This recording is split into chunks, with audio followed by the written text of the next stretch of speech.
The following is brought to you by Beauty Schools Directory.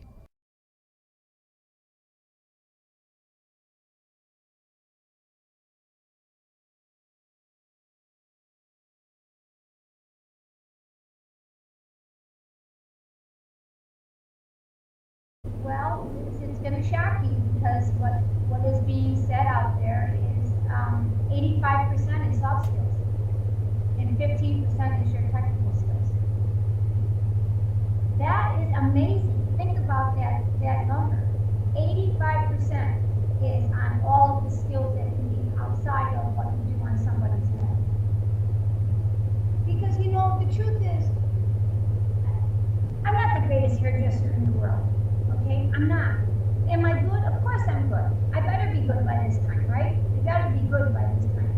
But are there people who are much better than I as far as maybe, styling or maybe updos or, things like that? Of course there's going to be that.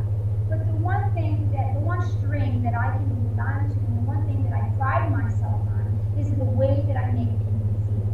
What I do, the transformation, the human metamorphosis that comes into play, how I make somebody feel when they're in my chair.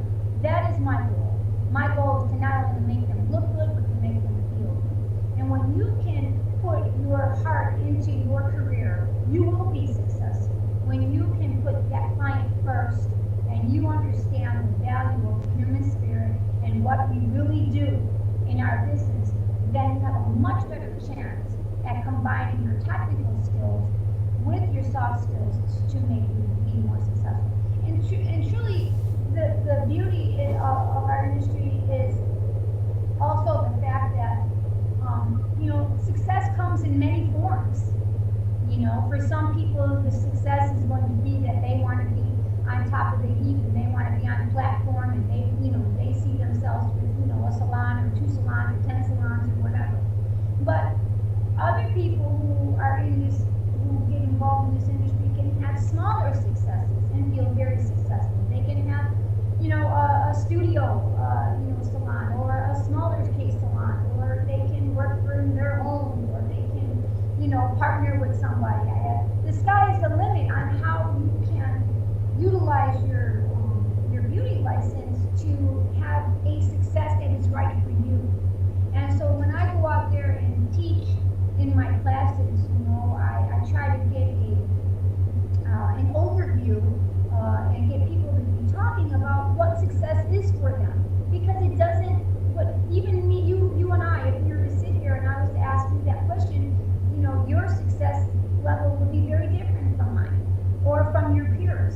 And it's very interesting to hear it because it gives the person who doesn't have the big dream of being platform or owning 10 salons or being way up there, it gives them a sense of feeling of accomplishment to know that their success is big enough, that they can have a great life with working 2 days a week or intervening it with working for a manufacturer or kind of applying what they know and deviating it throughout your industry in different aspects, So I found that to be very interesting along my journey is the fact that our industry is just extremely broad, and I think that the beauty school don't showcase all of the career options that are really available and let the students see what could be possible.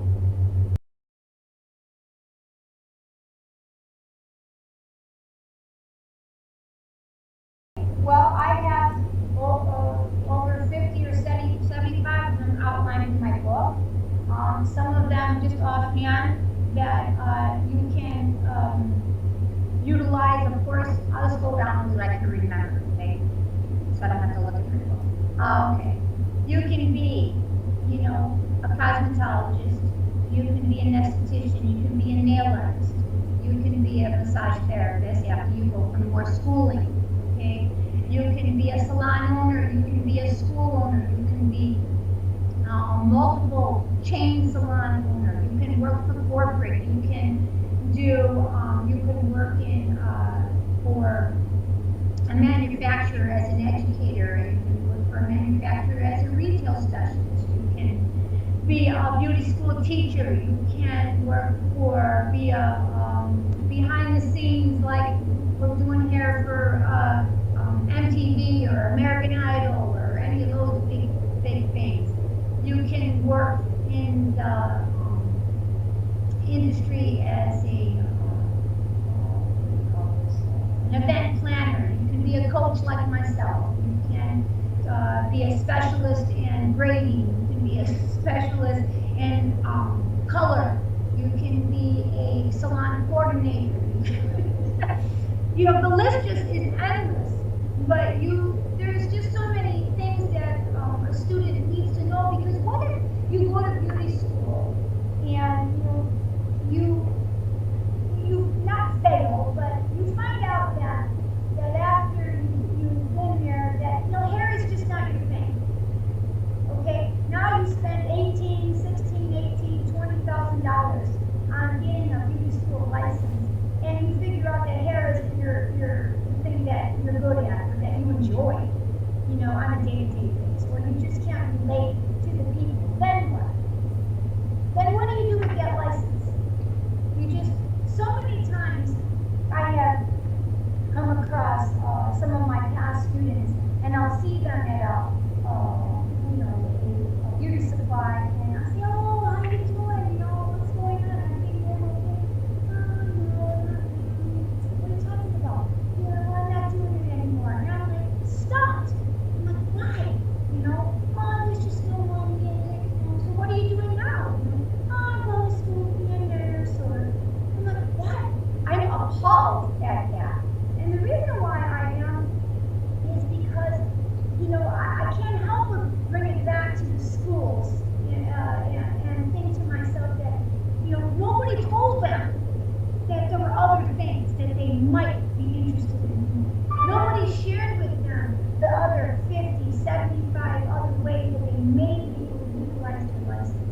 Maybe the teachers did and they were listening, or maybe they personally just got tainted and they were in the wrong salon and they got the wrong mentoring, and it just was something that, they didn't have that the right support system, because that's extremely important, is to find, especially when you're a new student, is to find yourself a good home.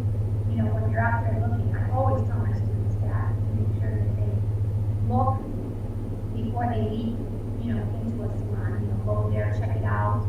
Maybe be a sneaky stylist, a sneaky client, and get your nails done, kind of check out the scene, check out the girls, make sure everything fits your groove, and just to make sure that it's right for you before you go and have an interview with them or start somewhere. Because in our industry, you can't be hopping around.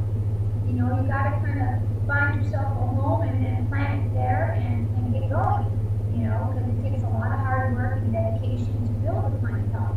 But, today's students too don't want to put in the work. They get frustrated too fast. We're looking for a big hit real quick. And some may do it, but most don't. Most don't stick it out. Especially if you come from an older, salon where you got to build one by one. There are those salons that are out there now where you get fed, there's more of quick cuts and those types of places where they don't have to go out and build a clientele, so to speak. They're kind of just building it as long as they go. But in other salons, you have to build one by one, and it's difficult. It's definitely challenging. You got to have that stamina, to really muzzle through it and get out there and promote yourself. Because even though you work for somebody, I always call it a home, even though you're in a salon, it doesn't matter if it's on Rodeo Drive or if it's 2 blocks down the street. You are doing hair, you are doing services. And you still are responsible for yourself. You're responsible for, building your clientele. They're responsible, the salon owner is responsible for their end of trying to help promote it, but it's you in that chair. And I think that today's beauty professional needs to understand part in trying to make it successful for themselves as well as, being teamed up with the salon. So I think that's really, really important before they get frustrated.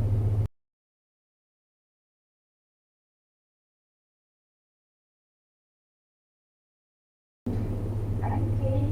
There is more money to be had in this business. It is all there for the taking. The secret to success is to love what you do, and you will never work a day in your life. That's the secret to the success of being a beauty professional. Love the people. Care about these people.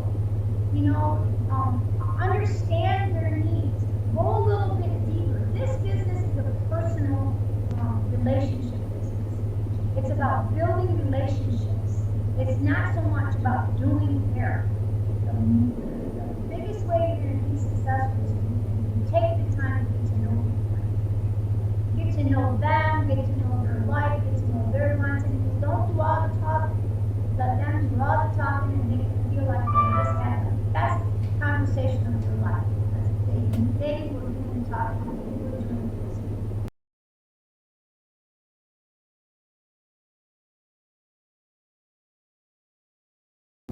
My top tip is to, number one and foremost, is to look like a beauty professional. Get yourself up, get dressed, look better than your clients, and look like a beauty professional. You're ready for action. Don't come with yourself happy on it. And be prepared. Have all of your things ready to go. Don't be struggling around looking for anything. Just make sure that everything is ready to go and look like a beauty professional. Make sure you have your hair done, your hair colored, nice clothes on, and you are ready to go. Second is to understand that marketing and self-promotion is probably the biggest thing to your success. It's the hardest, it's very grueling, it's something that most people don't want to do, but in order for you to let the world know who you are, you have to market yourself. There's many ways that you can market yourself today that's a little bit easier than just tapping on somebody's shoulder, so to speak. So you're very fortunate. For years ago, it was definitely a hands-on people oriented. And the third thing that will take you all the way to utopia and back is to really take pride in your work, have integrity in what you do, stand by what you do, but mostly care. Care for your clients and care for yourself. And you know what? The world is your oyster, and the beauty industry is the place to be.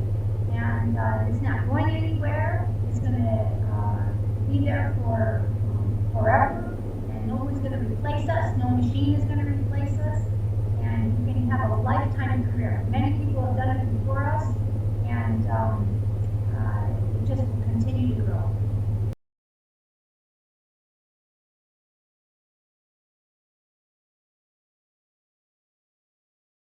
This message was brought to you by Beauty Schools Directory.